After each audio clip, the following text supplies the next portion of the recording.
Previous class में हम लोग देख लिए थे रिलेटिव मोशन, है ना।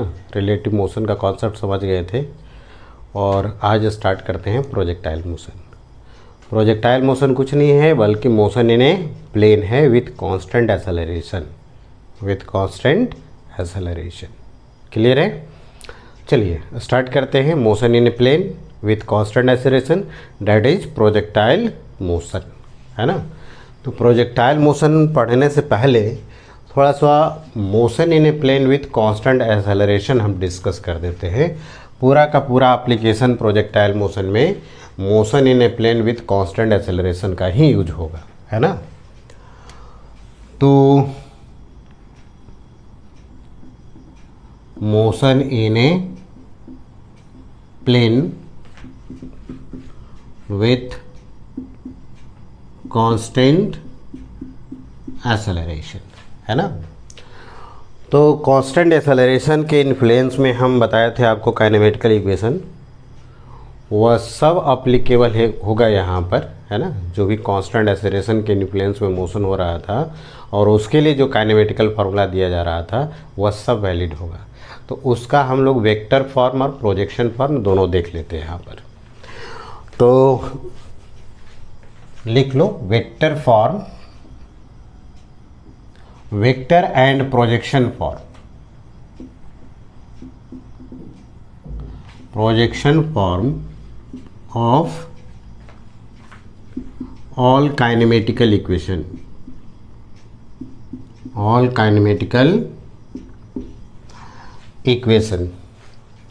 जैसे फर्स्ट वाला देखो, v is equal to u plus 80, है ना। तो यहाँ पर फर्स्ट काइनेमेटिकल इक्वेशन यही है। v final velocity, u initial velocity, a है एक्सेलरेशन और याद होगा ये कांस्टेंट एक्सेलरेशन होता है और t टाइम है ना। तो ये वेक्टर फॉर्म में लिख दिए। किसी भी वेक्टर का आपको समझाए थे कि 3 रेक्टेंगुलर कंपोनेंट होता है, कौन कौन में, x में, y में और z में, x में, y में और z में, क्लियर ना। तो इसका प्रोजेक्शन फॉर्म देखो। अगर मान लो x डायरेक्शन में इस इक्वेशन को लिखना होगा तो लिखेंगे vx ux ax t। vx का मतलब ये हुआ कि final velocity along x axis, ux का मीनिंग हुआ initial velocity along x axis, ax का मतलब है एक्सेलरेशन अलोंग x एक्सिस, और टाइम तो स्केलर क्वांटिटी है, उसका तो कोई प्रोजेक्शन होगा नहीं, कंपोनेंट तो नहीं होंगे। चलिए y डायरेक्शन में अगर लिखना होगा तो vy is equal to uy plus ay into t, vz अगर लिखना होगा तो uz az इंटू टी, है ना। तो यह वेक्टर फॉर्म हो गया फर्स्ट का और ये उसका प्रोजेक्शन फॉर्म हो गया, ठीक है। हाँ, अगर हम डिस्प्लेसमेंट देख लें, अच्छा यहाँ पर थोड़ा सा और भी हम लोग समझ लेते हैं। जैसे अगर वेलोसिटी लिखते हो तो इसके 3 कंपोनेंट होंगे, vx i cap, vy j cap, vz k cap, है ना। और अगर वेलोसिटी का 3 कंपोनेंट हमें देखना होगा तो अगर मान लो vx अगर निकालना होगा तो लिखेंगे dx by dt। x coordinate को अगर डिफरेंशिएट किया जाए तो वेलोसिटी का x कंपोनेंट मिलता है। उसी तरह से y कोऑर्डिनेट को डिफरेंशिएट करोगे तो वेलोसिटी का y कंपोनेंट मिलेगा, और z कोऑर्डिनेट को डिफरेंशिएट करेंगे तो वेलोसिटी का z कंपोनेंट मिलेगा, क्लियर है। तो वेलोसिटी का 3 रेक्टेंगुलर कंपोनेंट होगा, x में, y में और z में। vx कैसे मिलेगा, x कोऑर्डिनेट को टाइम के रिस्पेक्ट में डिफरेंशिएट करने से। vy कैसे मिलेगा, y कोऑर्डिनेट को टाइम के रिस्पेक्ट में डिफरेंशिएट करने से। और z कोऑर्डिनेट कैसे मिलेगा, z कंपोनेंट कैसे मिलेगा, तो z कोऑर्डिनेट को टाइम के रिस्पेक्ट में डिफरेंशिएट करने से, ठीक है। अगर इसको डिफरेंशिएट करके टाइम 0 डाल दोगे तो मिल जाएगा ux, इसके क्रॉसपॉन्डिंग, इसके क्रॉसपॉन्डिंग ey, और यह यूजेड, है ना। कब? जब टाइम 0 डालते हैं तो याद है ना आपको इनिशियल वेलोसिटी मिलता है। उसी तरह से अगर ax लिखना चाहोगे तो ये हो गया dvx/dt, यानी वेलोसिटी का जो x कंपोनेंट है उसको टाइम के रिस्पेक्ट में डिफरेंशिएट करोगे तो एक्सेलरेशन का x कंपोनेंट मिल जाएगा। सिमिलरली अगर ay लिखे तो dvy/dt लिखेंगे, और अगर az लिखना होगा तो ये dvz/dt लिखेंगे। कोई दिक्कत नहीं, आ रही बात समझ में? चलिए, तो वेलोसिटी ऐसे मिलता है, एक्सेलरेशन ऐसे मिल जाता है।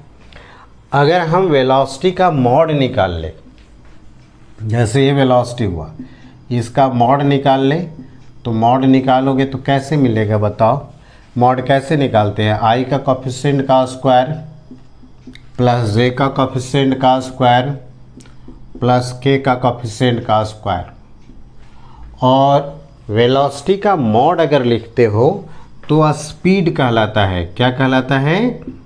स्पीड कहलाता है। ठीक है, वेलोसिटी का मॉड का नाम होता है स्पीड। तो इतनी बात तो याद रखना है। चलो इसी तरह से आगे हम लोग बढ़ते हैं। पहले इतना तो आप लिख ही लो, ठीक है। अच्छा, एक बात और देख लो, अगर हम एक्सेलरेशन को और भी लिखना चाहेंगे तो ax लिख सकते हो vx dvx/dx। ठीक है, कैसे? देखो समझो, vx हो गया और dx/dt है, तो dt यहाँ से रखोगे तो क्या होगा? dx/vx, और dt के जगह पर रखेंगे तो dx/vx, vx चला जाएगा ऊपर। इसी तरह से अगर ay लिखना होगा, कैसे लिखोगे? vy dvy/dy, एंड az अगर लिखना होगा तो vz dvz/dz। ऐसे प्रोजेक्शन फॉर्म में लिखते हैं सारे टर्म को। ठीक है, चलिए तो आगे बढ़े हम। नेक्स्ट काइनेमेटिकल इक्वेशन देखते हैं। ये सब फॉर्म याद रखना, प्रोजेक्टाइल मोशन के लिए यही बेसिक चीज़ है ना।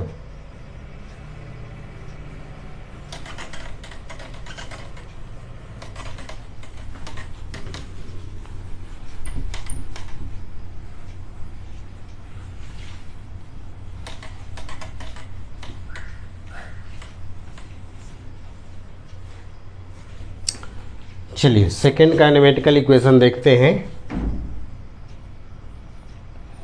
ए इज इक्वल टू क्या लिखते हो? ut plus half A T square. ठीक है, ए is equal to ut plus half A T square. ये वेक्टर फॉर्म हो गया।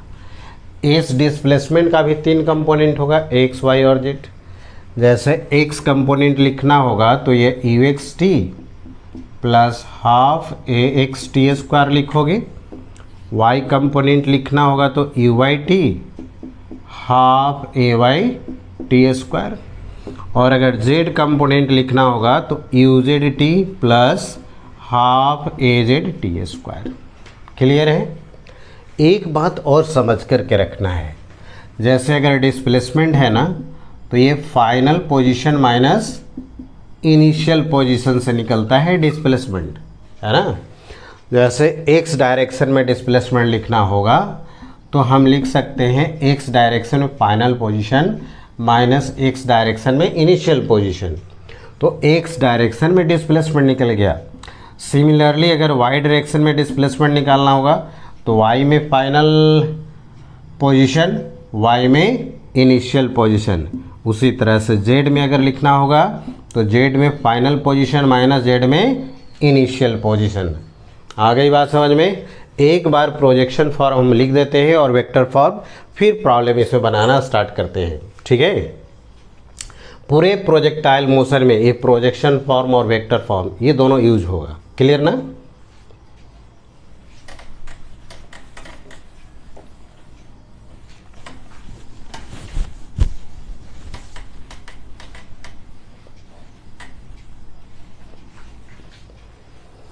नेक्स्ट देखो थर्ड वाला, वेक्टर फॉर्म देखो v dot v v square u dot u square 2a dot s, ठीक है। तो यहाँ से लिख सकते हैं v x square u x square plus 2x into x, v y square u y square 2ay into y, और v z square u z square 2az into z, है ना। तो इतना प्रोजेक्शन फॉर्म और वेक्टर फॉर्म आपको याद रखना है ना। अब थोड़ा इसको हम प्रॉब्लम में भी यूज करवा देते हैं। तो एक प्रॉब्लम समझो, सबसे पहले वेक्टर फॉर्म को यूज करा देते हैं, मिटा दे इसको। चलिए, तो प्रोजेक्शन फॉर्म और वेक्टर फॉर्म तो हम लोग देख दिए हैं। अब आगे हम लोग प्रॉब्लम समझते हैं, इस पर प्रॉब्लम कैसे आएंगे, है ना। प्रॉब्लम कैसे पूछे जाते हैं इसमें वो समझ लेते हैं। चलो, सबसे पहले एक सिंपल प्रॉब्लम लिखते हैं। लिखो, प्रॉब्लम लिखते चलो। ए particle moving in xy plane, xy plane whose x and y coordinate, whose x and y coordinate vary with time, x is equal to sin 60, y is equal to 1 minus cos 60.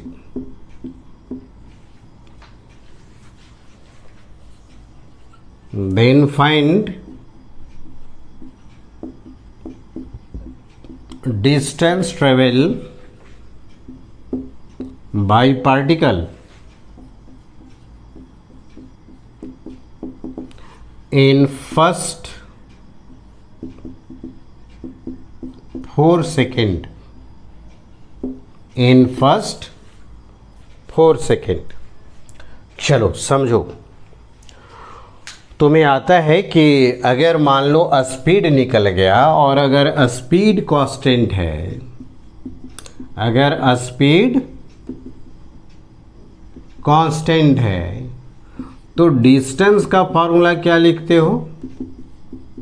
ये होता है speed into time, speed into time. Clear है? आ रही बात समझ में? तो चलो देखो समझते हैं। सबसे पहले आप स्पीड निकाल लो। तो स्पीड अभी तो बताए थे कि 3 कंपोनेंट होता है, v x i cap plus v y j cap plus v z k cap. इसका मॉड निकालोगे वही हो जाएगा क्या? स्पीड।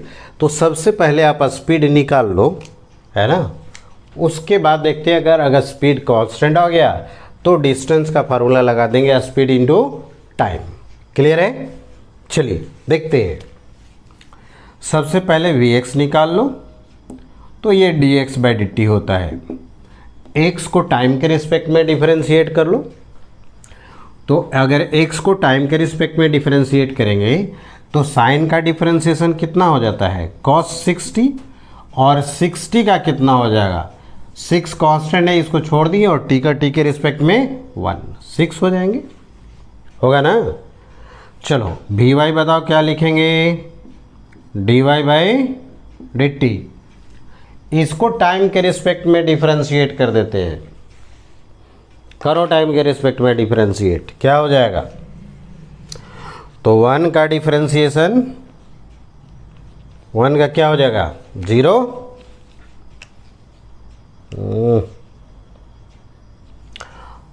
1 का हो गया 0 माइनस कॉस का डिफरेंशिएशन बताओ तो क्या होता है? कॉस का माइनस साइन, तो माइनस पहले भी है, ये हो गया साइन 60, और 60 का बताओ कितना हो जाएगा? 6, यही ना।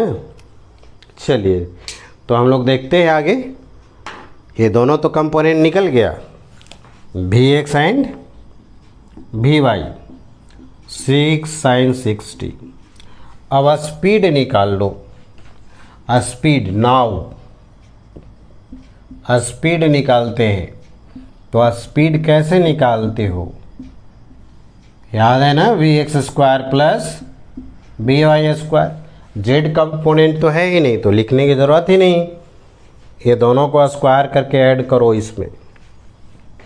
तो अगर स्क्वायर करके ऐड करें तो वी एक्स का वैल्यू ये है 6 कॉस 60 का स्क्वायर, वी वाई का वैल्यू ये है 6 साइन 60 का स्क्वायर।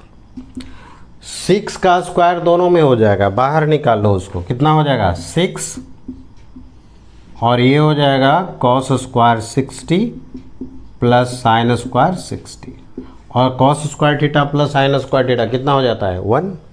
तो ये हो गया स्पीड 6 मीटर पर सेकेंड। अब ये बताओ, ये स्पीड कांस्टेंट हुआ या वेरिएबल हो गया? ये तो हो गया कांस्टेंट। अब डिस्टेंस का फार्मूला बताओ। कांस्टेंट अगर स्पीड होता है तो डिस्टेंस का फार्मूला कितना होता है? Speed into time. तो स्पीड तो 6 निकाल लिए और टाइम कितना है 4 ना। देखो फर्स्ट 4 सेकेंड कितना हो जाएगा जी 24 मीटर। यही 4 सेकेंड में डिस्टेंस ट्रेवल किया। ठीक है, आ रही बात समझ में? चलिए अब आगे देखते हैं, मिटा देते हैं इसको।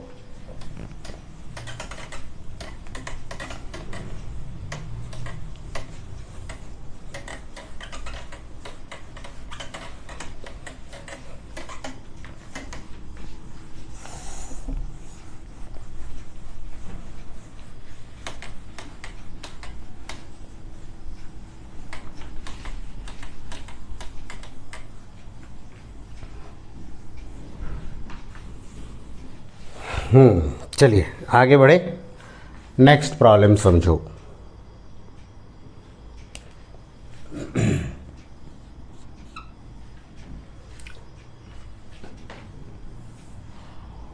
देखो यहाँ पर एक्स वाई प्लेन कह देते हैं, इधर हो गया एक्स और इधर हो गया वाई। इधर मान लो पार्टिकल 10 मीटर पर सेकेंड से मूव कर रहा है 37 डिग्री एंगल पर, और एक्सेलरेशन इस डायरेक्शन में डायरेक्टेड है 5 मीटर पर सेकेंड स्क्वायर, और ये भी एंगल है 37 डिग्री, है ना। प्रॉब्लम में तुमसे कहता है कि जब एक्स डायरेक्शन में, एक्स एक्सिस में डिस्प्लेसमेंट मैक्सिमम हो जाएगा, तो बताओ उस इंस्टेंट ऑफ टाइम में वाई डायरेक्शन में कितना डिस्प्लेसमेंट होगा। क्वेश्चन लिख लेते हैं, लिखो if displacement along x axis becomes maximum, then find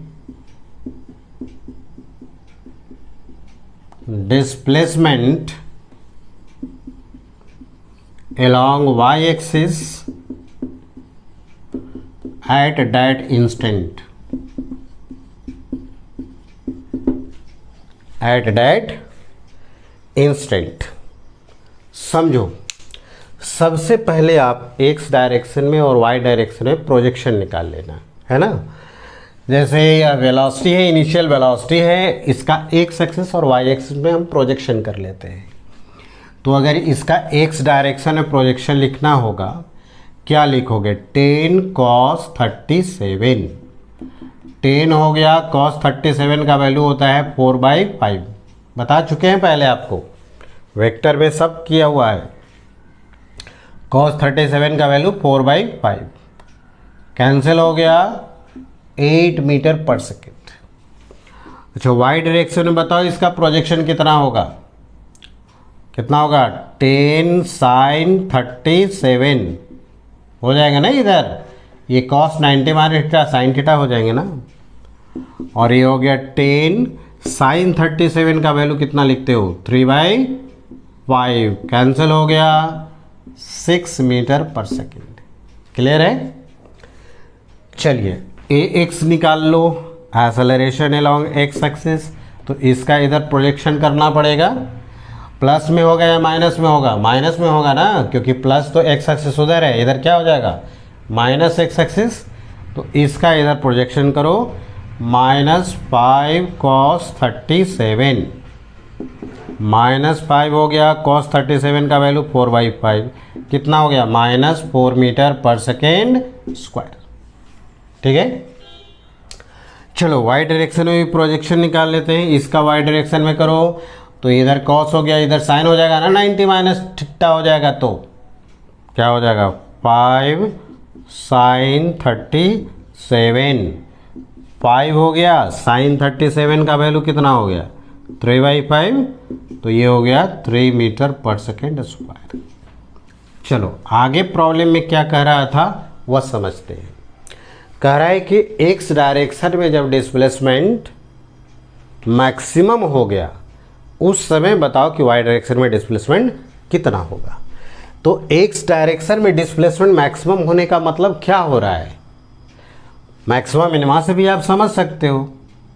तो एक्स डायरेक्शन में अगर डिस्प्लेसमेंट मैक्सिमम हो रहा है, इसका मतलब dx/dt का वैल्यू 0।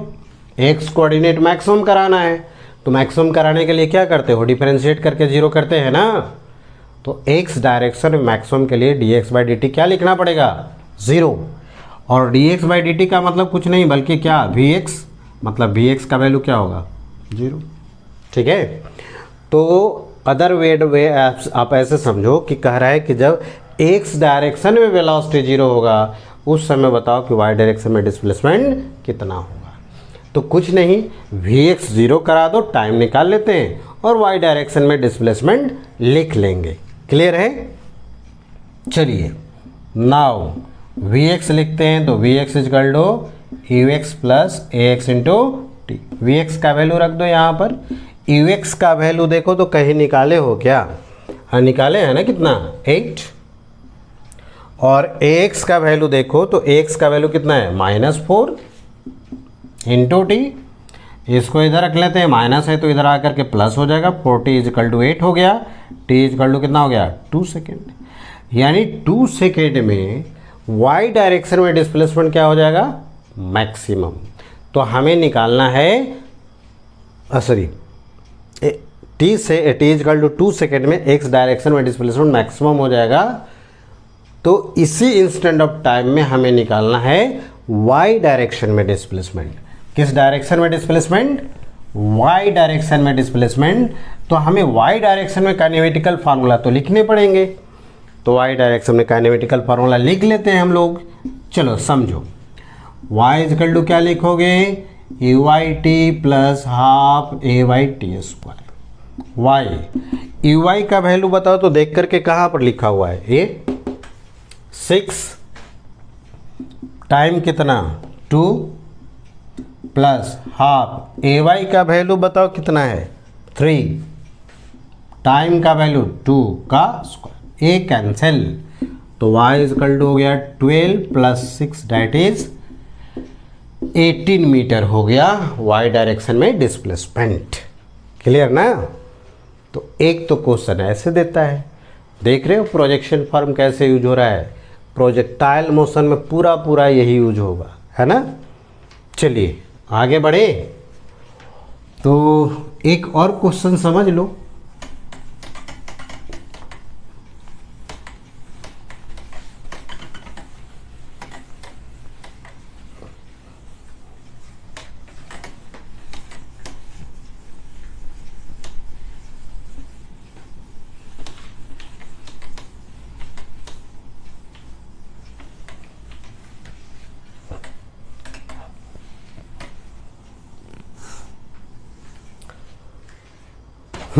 चलिए वाई डायरेक्शन में हो गया। तो 2 प्रॉब्लम आपको समझा दिए हैं प्रोजेक्शन फॉर्म पर। एक प्रॉब्लम और समझाते हैं, समझो। क्वेश्चन ही लिखो, a particle moving on curve y is equal to x square with constant speed v naught, find the acceleration of particle when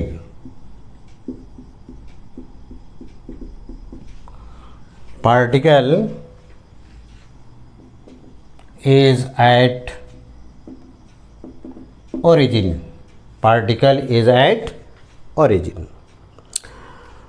चलो अब समझो, ये तो आप समझ रहे हो किसका इक्वेशन है, किसका है, पैराबोला का ना। तो इसका आप चाहो तो ग्राफ बना लो, किधर की ओर पैराबोला जाएगा। सब समझाया हुआ है मैथमेटिक्स में, अप्लाइड मैथमेटिक्स में, है ना। नहीं समझे हो तो उसमें जा करके बढ़िया से पढ़ो। इधर x हो गया और इधर y हो गया, तो y is equal to x square है। इसका अगर हम कर्व ड्रॉ करें तो कर्व तो ऐसे ही आएगा, ठीक है। कर्व कैसे आएगा पैराबोला का,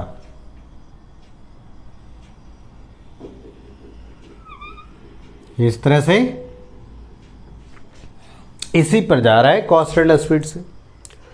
जब ऑरिजिन पर आता है, मतलब ऑरिजिन मतलब यहीं पर रहेगा ना, x 0 पर, y 0 पर, और इस कर्व पर चल रहा है कांस्टेंट स्पीड से। तो जब यहाँ पर आएगा पार्टिकल तो इधर की ओर स्पीड उसका कितना रहेगा, v नॉट। इसका मतलब कौन सा कंपोनेंट यहाँ पर है, ऑरिजिन पर x कंपोनेंट हुआ ना। तो यहाँ पर देखें तो vx का वैल्यू कितना हो गया, v नॉट। अच्छा, इसको डिफरेंशिएट करें हम dvx बाई डी टी, तो ज़ीरो मिलेगा ना क्योंकि कांस्टेंट है, और dvx बाई डी टी तो ax हो गया ना, तो ax हो गए 0। तो एक्सेलरेशन, यहाँ मोशन इन प्लेन हो रहा है, x और y प्लेन है, मोशन इन प्लेन हो रहा है ना एक्स वाई में। तो यहाँ पर एक्सेलरेशन के दो कंपोनेंट होंगे, x component and y component. x वाला तो हो गया 0, और y तो कंपोनेंट निकालना पड़ेगा यहाँ पर। और y कंपोनेंट कैसे निकालोगे, तो समझते हैं उसको। इक्वेशन क्या दिया हुआ है, कर्व का इक्वेशन कितना दिया हुआ है, y is equal to x square, है ना। आप इसको डिफरेंशिएट कर दो टाइम के रिस्पेक्ट में, वेलोसिटी वी वाई मिलेगा ना, वी वाई वी एक्स ऐसे तो मिलेंगे। लिख लो इसको, differentiate with respect to t, time के रिस्पेक्ट में डिफरेंशिएट कर देते हैं तो d y by d t हो जाएगा। एक्स स्क्वायर का बताओ 2x, और x का t के रिस्पेक्ट में dx बाई डी टी, ये हो गया we Y 2x we x. लेकिन हमें वी वाई नहीं चाहिए, हमें चाहिए ए वाई, मतलब फिर से इसको डिफरेंशिएट करना पड़ेगा हमको, है ना। चलो तो डिफरेंशिएट कर लो इसको, d v y by d t, to constant हो गया, छोड़ दो, ये तो ई इंटू वी का फॉर्म है ना, तो फर्स्ट फंक्शन छोड़ देते हैं, डिफरेंशिएट कर देते हैं सेकेंड को। तो वी एक्स का डिफरेंशिएशन कितना हो जाएगा, d v x by d t, plus अब सेकेंड फंक्शन को छोड़ दो और डिफरेंशिएट कर दो फर्स्ट को, d x by d t. अब d v y by d t क्या हो जाएगा, ए वाई 2 हो गया, एक्स हो गया, ये ए एक्स हो गए, ये भी एक्स हो गया और ये भी एक्स हो गया, ठीक है। वैल्यू रख दो, हो गया और क्या। तो ए वाई जो मिला 2, यहाँ पर देखो तो x का वैल्यू कितना है 0, ऐसे x कोऑर्डिनेट भी डालते 0 ही ना, तो ये टर्म तो 0 ही मिल जाता। और यहाँ vx का वैल्यू देखो निकला हुआ है v नॉट, तो ये v naught into v naught कितना हो जाएगा, v नॉट का स्क्वायर। तो ये बताओ एक्सेलरेशन का y कंपोनेंट कितना मिल गया, 2v नॉट स्क्वायर, है ना। अब एक्सेलरेशन के दो कंपोनेंट होगा क्योंकि मोशन इन ए प्लेन हो रहा है, x और y। अब ये x कंपोनेंट तो 0 हो गया था, देखो यहाँ पर लेकिन वाई कंपोनेंट तो हो जाएगा 2v0 स्क्वायर जे कैप। तो ए जो मिला वह 2v0 स्क्वायर जे कैप हो गया। ए का अगर मॉड लिखना है तो 2v0 स्क्वायर हो गया, है ना। तो यहाँ से भी आप समझ गए थे कि x कंपोनेंट तो 0 ही है, तो केवल y ही कंपोनेंट तो होगा। तो y कंपोनेंट कितना हो गया 2v0 स्क्वायर। आई बात समझ में। तो इस तरह से हम लोग प्लेन में अगर मोशन रहेगा तो उसको एनालिसिस करते हैं। क्लियर है? आई बात समझ में। चलो एक प्रॉब्लम और आप समझ लो, मिटा देते हैं इसको।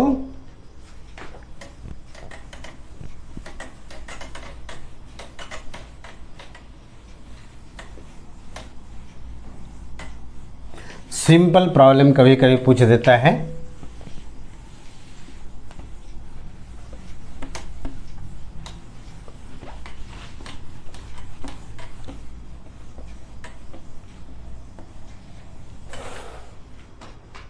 समझते हैं। इफ